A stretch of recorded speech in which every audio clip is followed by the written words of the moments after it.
Cantt इलाके में सड़क पर चाकूबाजी हुई है। आरोपी ने लड़की के ऊपर चाकू से वार किए हैं। लड़की पर हमले के बाद खुद को भी चाकू मारा है।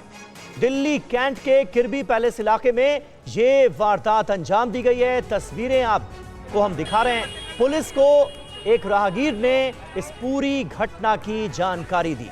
एक सिर फिरे आशिक की करतूत इसे माना जा रहा है। तस्वीरें आप देखिए किस तरह से आरोपी ने लड़की के ऊपर सरेआम चाकू से वार किए।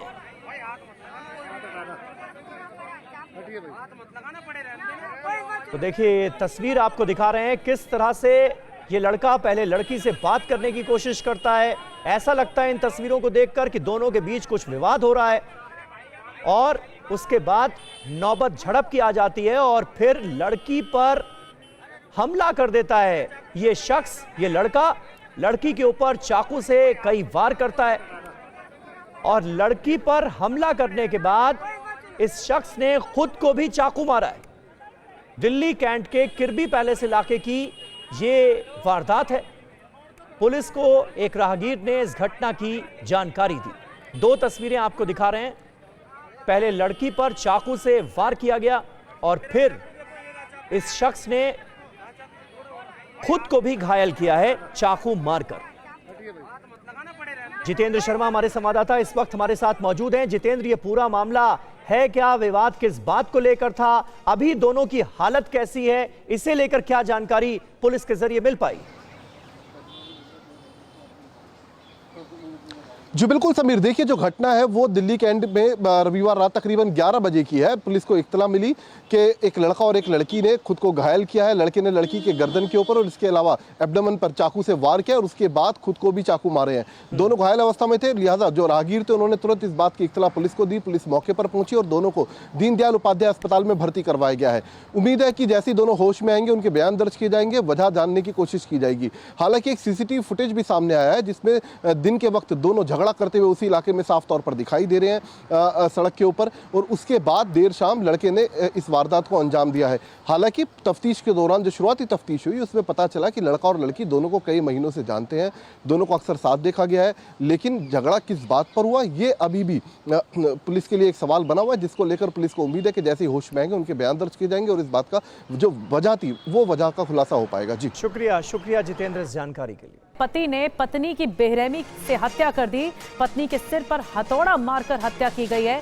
अवैध संबंधों के शक में पत्नी का मर्डर हुआ है। मर्डर के बाद आरोपी ने सरेंडर कर दिया।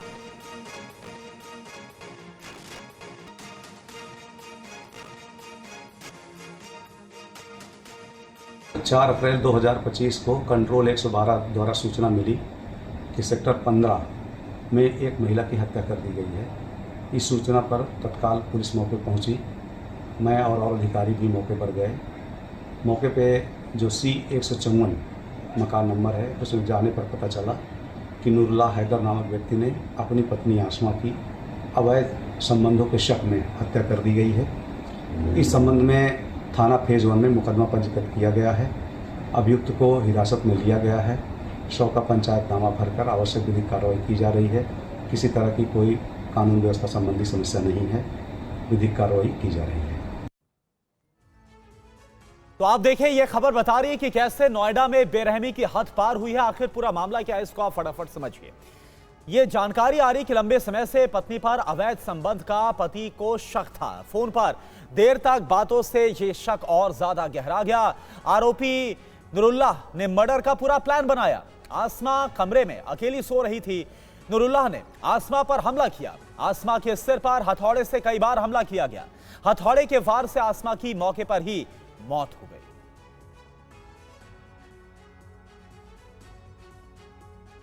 और यूपी सरकार पर सुप्रीम कोर्ट ने बड़ी टिप्पणी की है। यूपी सरकार के रवैये को लेकर सुप्रीम कोर्ट की तरफ से जो टिप्पणी है वो आपको बता दें, सिविल केस को क्रिमिनल में बदलने पर नाराजगी जताई गई। सीजेआई ने कहा जो यूपी में हो रहा है वो गलत है। रोजाना सिविल मामले आपराधिक मामले में बदले जा रहे हैं। जांच अधिकारी को गवाह के कटघरे में खड़ा करें, ये कहा है सीजेआई ने।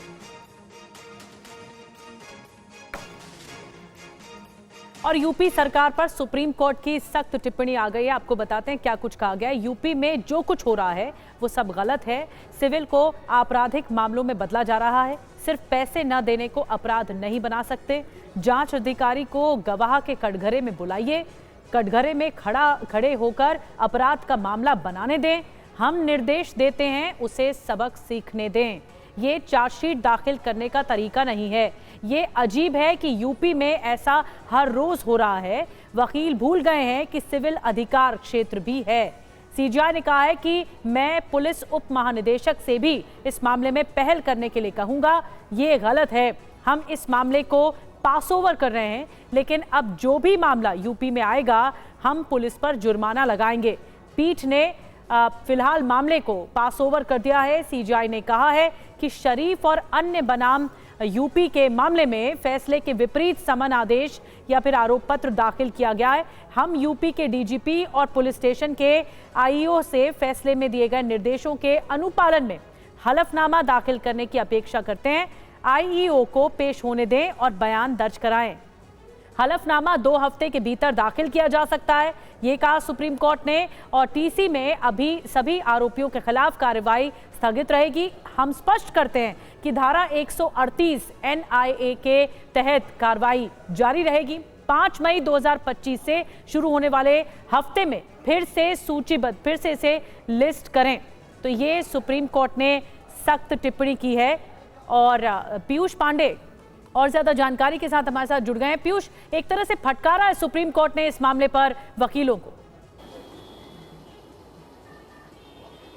बिल्कुल, देखिए, कड़ी फटकार लगाई है उत्तर प्रदेश सरकार को और उत्तर प्रदेश की पुलिस को, क्योंकि कई ऐसे सिविल मामले हैं जिनमें जो क्रिमिनल एक्शन है पुलिस की तरफ से लिया गया और बाद में जब सुप्रीम कोर्ट ने इस मामले में आदेश भी जारी कर दिया और राज्य सरकार, पुलिस को और कोर्ट को भी निर्देशित कर दिया, उसके बावजूद लगातार उस मामले को क्रिमिनल तरीके से चलाया जा रहा है। यानी कि जो ट्रायल चल रहा है वो क्रिमिनल का चल रहा है, जबकि उस मामले को सिविल तरीके से चलाया जाना चाहिए। यही सीजीआई का कहना था कि लगातार ऐसे मामले हम देख रहे हैं और इस मामले में हम काफ़ी सख्ती बरतेंगे। इस बार ज़रूर उन्होंने सिर्फ इतना कर दिया कि 5 मई तक जो है इस मामले पर जवाब तलब कर लिया है जो प्रतिवादी हैं इस मामले पे, और इसके बाद अब जब अगली सुनवाई होगी और संतोषजनक जवाब नहीं आता उत्तर प्रदेश सरकार का और पुलिस का, तो फिर सुप्रीम कोर्ट इस मामले में सख्त कदम उठा सकता है। जी, शुक्रिया आपका पीयूष ये जानकारी देने के लिए। और खबर प्रयागराज से है। रामनवमी के दिन यूपी के प्रयागराज में सालार मसूद गाजी की दरगाह पर हंगामा किया गया। हिंदूवादी कार्यकर्ताओं पर आरोप है कि उन्होंने दरगाह की छत पर भगवा झंडा लहराया। टीवी9 पर खबर दिखाए जाने के बाद पुलिस ने कहा कि शांति बिगाड़ने वालों पर कार्रवाई होगी। रामनवमी के दिन हिंदू संगठनों ने जुलूस निकाला था। इसी दौरान कुछ लोग सालार मसूद गाजी की दरगाह पर चढ़ गए। वे भगवा झंडा लहराने लगे और नारेबाजी की। इन तस्वीरों में देखिए 3 लोग दरगाह की छत पर चढ़े हैं और 2 अन्य लोग भी ऊंचे स्थान पर खड़े हैं। सबके हाथ में भगवा झंडा है। सूचना मिलने के बाद पुलिस मौके पर पहुंची, लेकिन तब तक ये वहां से जा चुके थे। में प्रकरण की जांच कर विधिक कार्रवाई सुनिश्चित की जा रही है। मौके पर शांति व्यवस्था कायम है। प्रकरण में लापरवाही बरतने वाले संबंधित पुलिस कर्मियों पर विभागीय कार्रवाई की जा रही है।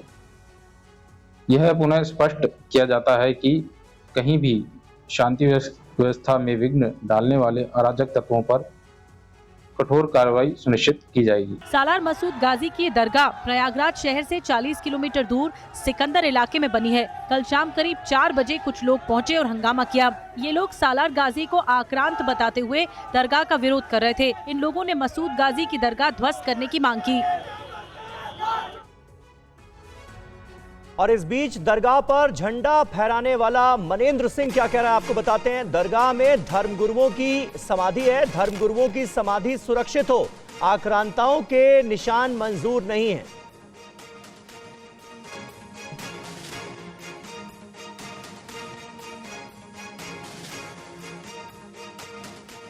अपने सभी प्रयागराज के हिंदू भाइयों के साथ हम लोगों ने शोभा यात्रा निकाली थी और जैसा कि हम लोग पहले से ही आंदोलनरत हैं, सिकंदरा जो प्रयागराज के सिकंदरा में जो रोजा का मेला लगता है गाजी मियाँ के उपलक्ष्य में, गाजी मियाँ के नाम पे, उस मेले को हम लोग बंद करवाना चाहते हैं। गाजी मियाँ की जो मज़ार है पूरी तरीके से अवैध है, उस मज़ार को भी हम लोग हटवाना चाहते हैं। उसी के रूप में आज हम लोगों ने उसी मजार पे हम लोगों ने भगवा ध्वज फहराकर अपना विरोध प्रदर्शन व्यक्त किया है।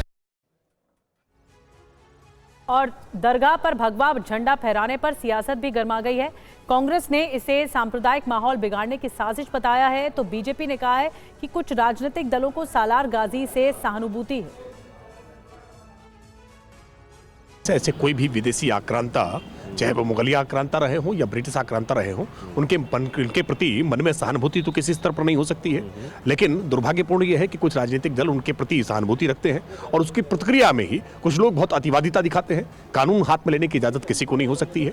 किसी की भी असहमति अगर है, किसी की भी इस बात को लेकर के आपत्ति है, तो वो लोकतांत्रिक तरीके से, विधिक तरीके से अपनी आपत्ति दर्ज करा सकता है, कोर्ट जा सकता है, सरकार के पास याचना कर सकता है। लेकिन सीधे कानून हाथ में लेने का प्रयास करेगा तो कानून का डंडा कठोरता से काम करेगा। ऐसे अराजक तत्व जो सिर्फ सामाजिक सौहार्द को बिगाड़ना चाहते हैं, जो सिर्फ इस देश की एकता अखंडता को बिगाड़ना चाहते हैं, ऐसे सामाजिक जो असामाजिक तत्व हैं, उनको पूरी तरीके से सार्वजनिक चौराहों पे मुर्गा बना देना चाहिए। मैं समझती हूँ कि ये पूरी तरीके से नाजायज़ है। अगर कोई काम करना है तो आप संवैधानिक ढंग से करिए। ये असंवैधानिक ढंग से करने वाले काम सिर्फ भारतीय जनता पार्टी के कार्यकर्ता ही कर सकते हैं, और मुझे लगता है कि वो भारतीय जनता पार्टी का जो कार्यकर्ता है, जो अपने आप को पूरी तरीके से ये कह रहा है कि मैं भारतीय जनता पार्टी का कार्यकर्ता हूँ, इसीलिए भारतीय जनता पार्टी कोई एक्शन नहीं लेना चाहती। और वहीं अगर पश्चिम बंगाल की बात करें तो रामनवमी का पर्व बीत गया, लेकिन बंगाल में इस पर जारी सियासत थमने का नाम नहीं ले रही। कोलकाता के पार्क सर्कस में रामनवमी के जुलूस पर हमले का आरोप है। केंद्रीय मंत्री सुकांत मजुमदार ने एक वीडियो को बाकायदा शेयर करते हुए ममता सरकार पर हमला बोला। पश्चिम बंगाल के राज्यपाल सीवी आनंद बोस ने राज्य में रामनवमी वर्ष पर शांति सुनिश्चित करने के लिए मुख्यमंत्री ममता बनर्जी की सरकार की सराहना की। राज्यपाल ने कहा कि इस वर्ष रामनवमी के उत्साह के दौरान राजनीतिक कीचड़ उछालने और हिंसा के पहले के अनुभव अब की बार बीती बात प्रतीत हुई। केंद्रीय मंत्री और बंगाल बीजेपी के अध्यक्ष सुकांत मजुमदार ने एक वीडियो पोस्ट करके दावा किया कि कोलकाता के पार्क सर्कस 7 पॉइंट इलाके में हिंदू श्रद्धालुओं पर हमला किया गया। इन तस्वीरों में देखिए, गाड़ियों के शीशे टूटे हुए। यहाँ एक दो नहीं बल्कि कई गाड़ियाँ हैं जिनके शीशे टूटे हैं। कई गाड़ियों के शीशे अंदर तक बिखरे पड़े हैं। सर्कस सिग्नल एकदम मेन सिग्नले আমাদেরকে ওখানে ইট থেকে মেরেছে, পুরো গাড়িটা ভাঙচুর করেছে আমাদের। এই দেখুন পুরো গাড়িটা ভাঙচুর করেছে। কেন কি আমরা এই हालांकि कोलकाता पुलिस ने इस बारे में बयान जारी करते हुए लिखा है कि किसी भी जुलूस के लिए कोई अनुमति नहीं दी गई थी, न ही इलाके में ऐसा कोई हमला हुआ है। किसी भी अफवाह पर ध्यान ना दें। और महाराष्ट्र के पालघर में रामनवमी पर बवाल मचा। यहां निकल रही बाइक रैली पर उपद्रवियों ने अंडे फेंके, जिससे इलाके में तनाव हो गया। पुलिस ने केस दर्ज कर मामले की जांच शुरू कर दी है।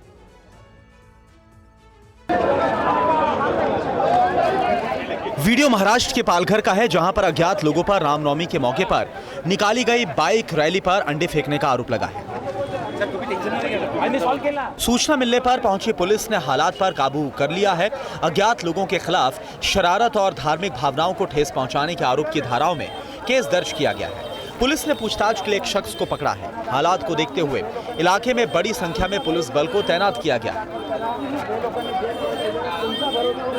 पुलिस का कहना है कि रामनवमी पर सकल हिंदू समाज की बाइक रैली चिखल टोंगरी के सर्वेश्वर मंदिर से शुरू हुई थी। रैली में करीब 150 मोटरसाइकिल, एक रथ और 2 टेम्पो शामिल थे। यात्रा के दौरान रैली में शामिल कुछ बाइक सवार विरार के ग्लोबल सिटी में पिंपलेश्वर मंदिर के रास्ते में साइड स्ट्रीट से जा रहे थे।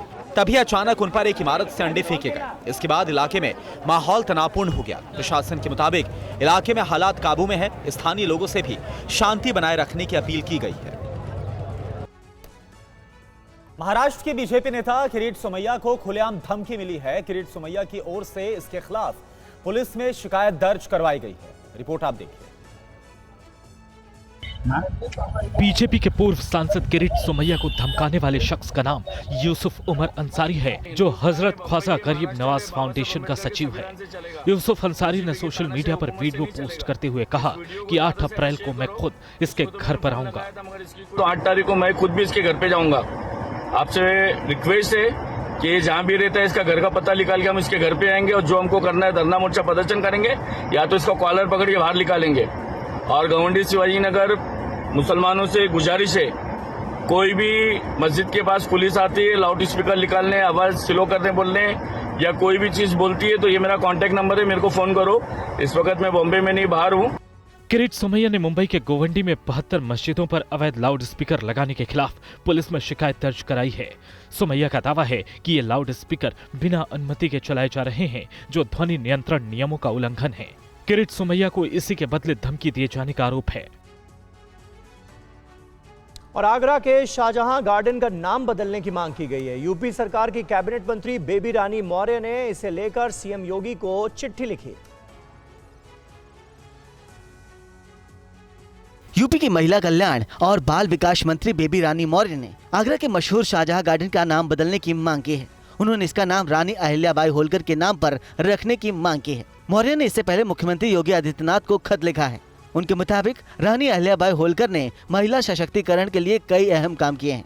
उनका नाम इस गार्डन से जुड़ने से महिलाओं को प्रेरणा मिलेगी। शाहजहां गार्डन ताजमहल और आगरा किले के बीच बना एक हरा भरा मैदान है। देखिए, प्रधानमंत्री जी महिला सशक्तिकरण के लिए अनेक कार्य कर रहे हैं। अहिल्याबाई होलकर जी जो उस समय 18वीं सदी में रानी थी, और उन्होंने जन कल्याण के अनेक कार्य किए, अनेक मंदिर भी बनवाए, स्वास्थ्य के लिए, शिक्षा के लिए, विधवाओं के लिए बहुत कार्य किए। तो वो मुगल गार्डन क्यों, फिर किसी महिला के नाम पर अगर उसका नाम हो जाए तो बुराई क्या है। यूपी में इसके अलावा भी कई जगहों के नाम बदलने की मांग हो रही है। मुजफ्फरनगर का नाम बदलकर लक्ष्मी नगर करने की मांग की गई थी। इसके अलावा अलीगढ़, मैनपुरी, संभल और सुल्तानपुर के नाम बदलने की मांग हो चुकी है।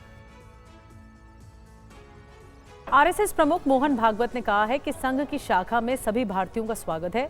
इसमें मुस्लिम भी आ सकते हैं, बशर्ते वो भारत माता की जय बोलने को तैयार रहें। आरएसएस प्रमुख मोहन भागवत वाराणसी के 4 दिन के दौरे पर थे। इस दौरान आरएसएस को लेकर किए गए एक सवाल के जवाब में उन्होंने कहा कि वो मुसलमान जो भारत माता की जय के नारे और भगवा झंडा की इज्जत करते हैं, वो शाखा में शामिल हो सकते हैं। मोहन भागवत ने कहा कि भारत माता की जय कहने वाले और भगवा ध्वज का सम्मान करने वाले सभी लोगों के लिए शाखाओं के दरवाजे खुले हैं। संघ की विचारधारा में पूजा पद्धति के आधार पर कोई भेदभाव नहीं है।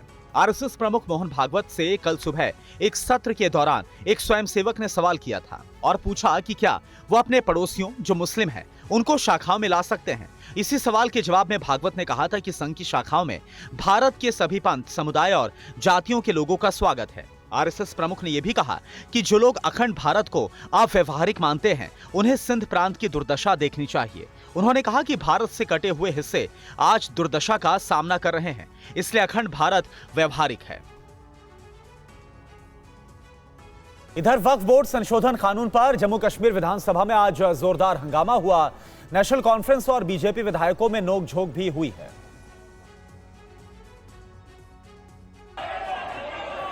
सदन में जोरदार हंगामा, नारेबाजी करते विधायक, हाथों में पेपर लेकर वक्फ बोर्ड संशोधन कानून का विरोध। तस्वीरें जम्मू कश्मीर विधानसभा की हैं। आज जम्मू कश्मीर विधानसभा में वक्फ संशोधन कानून के मुद्दे पर जमकर हंगामा हुआ। नेशनल कॉन्फ्रेंस के स्थगन प्रस्ताव पर विधानसभा में बवाल देखा गया। दरअसल नेशनल कॉन्फ्रेंस वक्फ बिल पर चर्चा करने की मांग कर रही है। नेशनल कॉन्फ्रेंस के तनवीर सादिक वक्फ कानून के खिलाफ स्थगन प्रस्ताव लाने की मांग पर अड़े हैं, तो वहीं दूसरी ओर मुख्य विपक्षी पार्टी बीजेपी ने इसका विरोध किया है। इस मुद्दे पर महबूबा मुफ्ती की पार्टी के विधायक भी नेशनल कॉन्फ्रेंस के साथ दिखे। इस बीच नेशनल कॉन्फ्रेंस के विधायकों ने वक्फ बिल नामंजूर, इसे वापस करो जैसे नारे लगाए। वहीं स्पीकर अब्दुल रहीम राथर ने कहा कि उन्होंने नियम देखे हैं। नियम 56 और नियम 58 के उप नियम 7 के मुताबिक जो भी मामला कोर्ट में विचाराधीन है, उसे स्थगन के लिए नहीं लाया जा सकता, क्योंकि ये मुद्दा सुप्रीम कोर्ट में है और जम्मू कश्मीर विधानसभा के स्पीकर को इसकी एक कॉपी मिली है।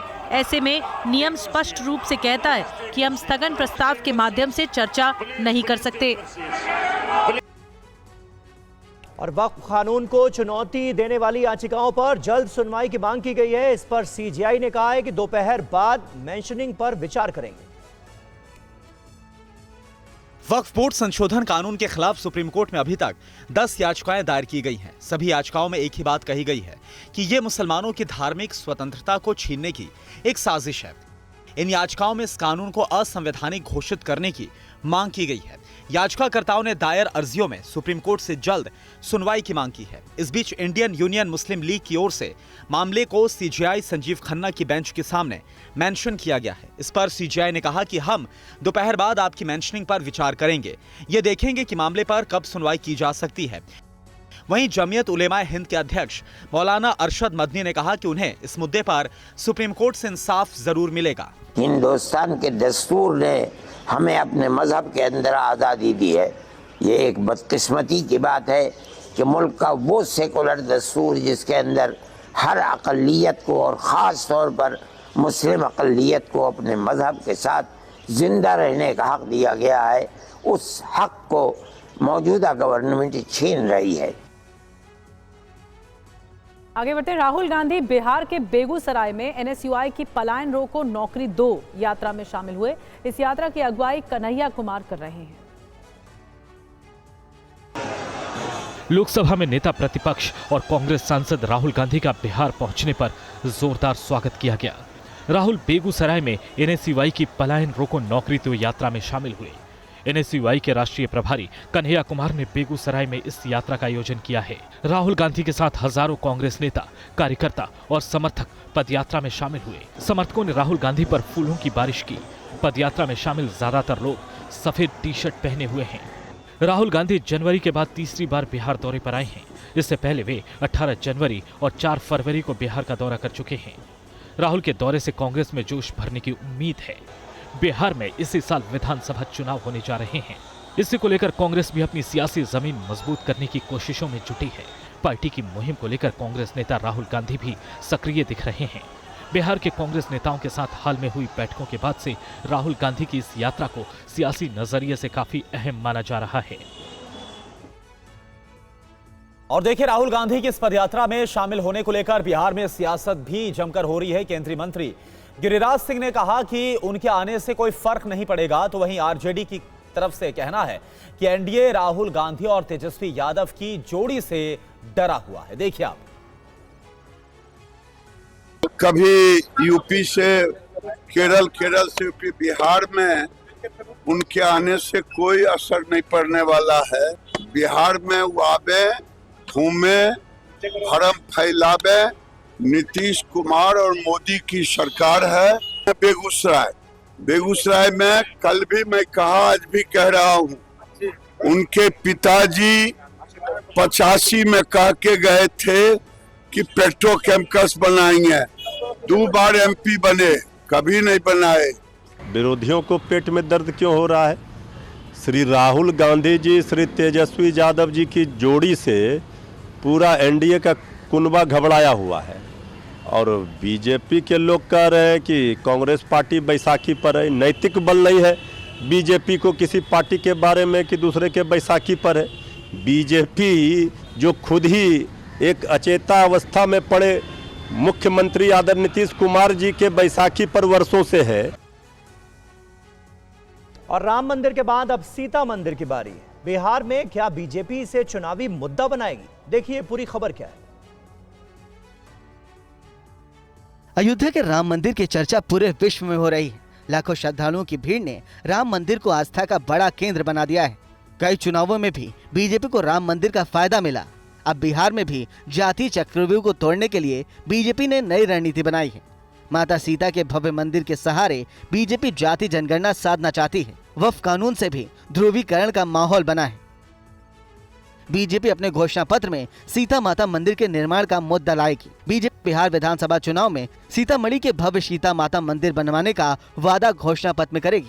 यानी राम मंदिर निर्माण के बाद अब बिहार विधानसभा चुनाव में सीतामढ़ी में सीता माता मंदिर बड़ा मुद्दा बनेगा। इस मुद्दे को बिहार विधानसभा में बुलाने के बाद बीजेपी 2029 के लोकसभा चुनाव में भी बड़ा मुद्दा बनाएगी। गृह मंत्री अमित शाह ने भी फरवरी में कहा था कि बीजेपी अब सीता राम मंदिर का निर्माण कराएगी। सीता माता की जन्मस्थली सीतामढ़ी का पुनौरा धाम लंबे समय से उपेक्षित रहा है, लेकिन अब यहाँ भव्य मंदिर बनाने की तैयारी हो रही। खबर बंगाल से है। 26,000 बर्खास्त शिक्षकों से मिली ममता बनर्जी। कोर्ट के आदेश पर ममता बनर्जी का बयान, योग्य शिक्षकों की नौकरी सुरक्षित रहेगी। ये ममता बनर्जी का कहना है, हम बदला नहीं बदलाव चाहते हैं।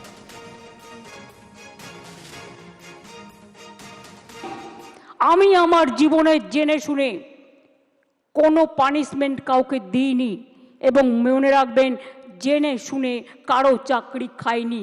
তাই অনেক বদ হজম হওয়া সত্ত্বেও আমি সিপিএমের একটারও চাকরি খাইনি যারা 34 বছর অনেক অন্যায় করে গেছে, কারণ আমি বলেছিলাম বদল চাই, বদলা নয়।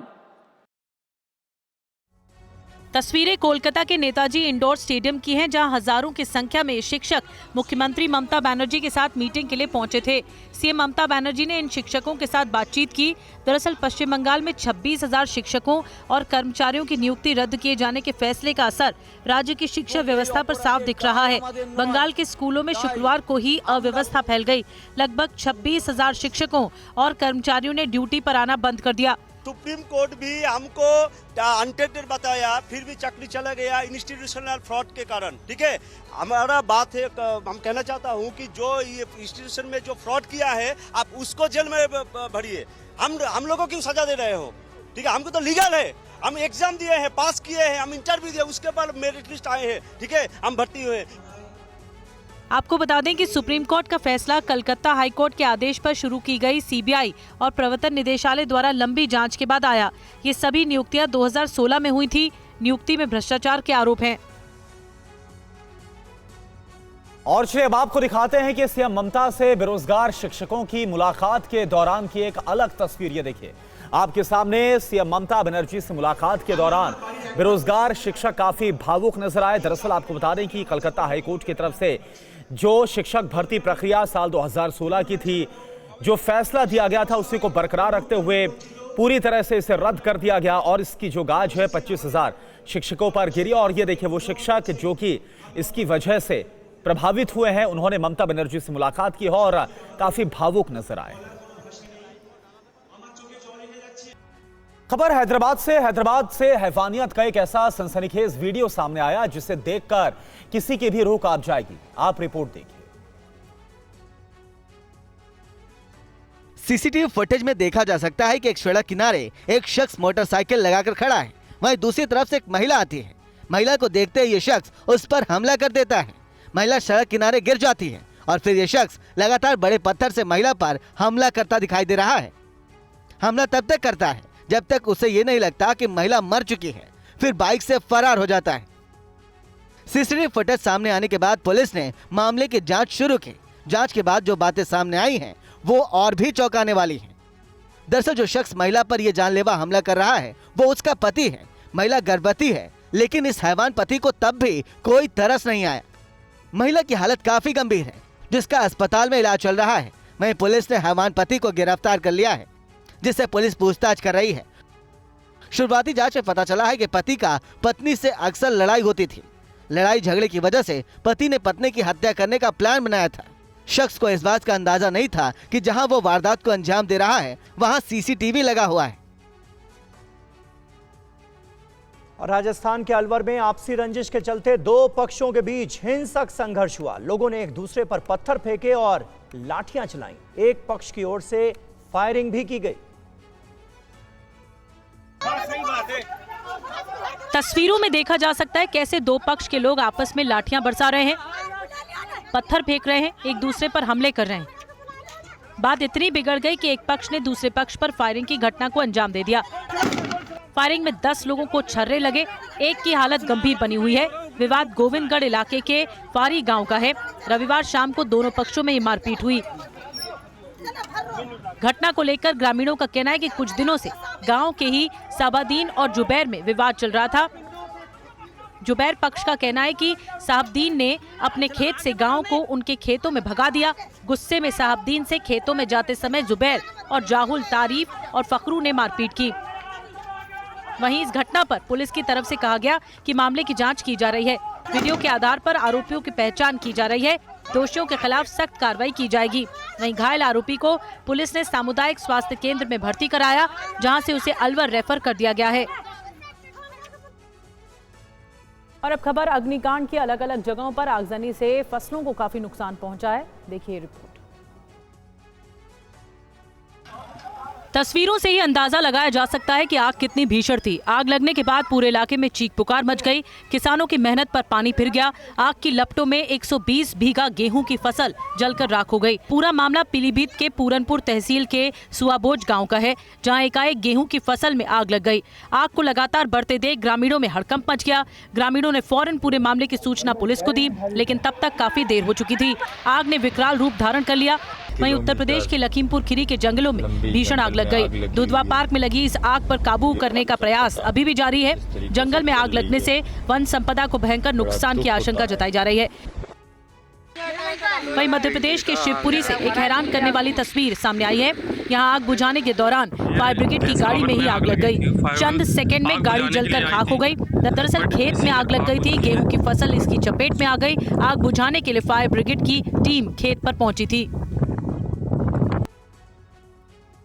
और उत्तर प्रदेश के बहराइच में अब जंगली हाथियों का आतंक भी बढ़ गया है। इससे पूरे इलाके में काफी दहशत है। आप देखिए खबर।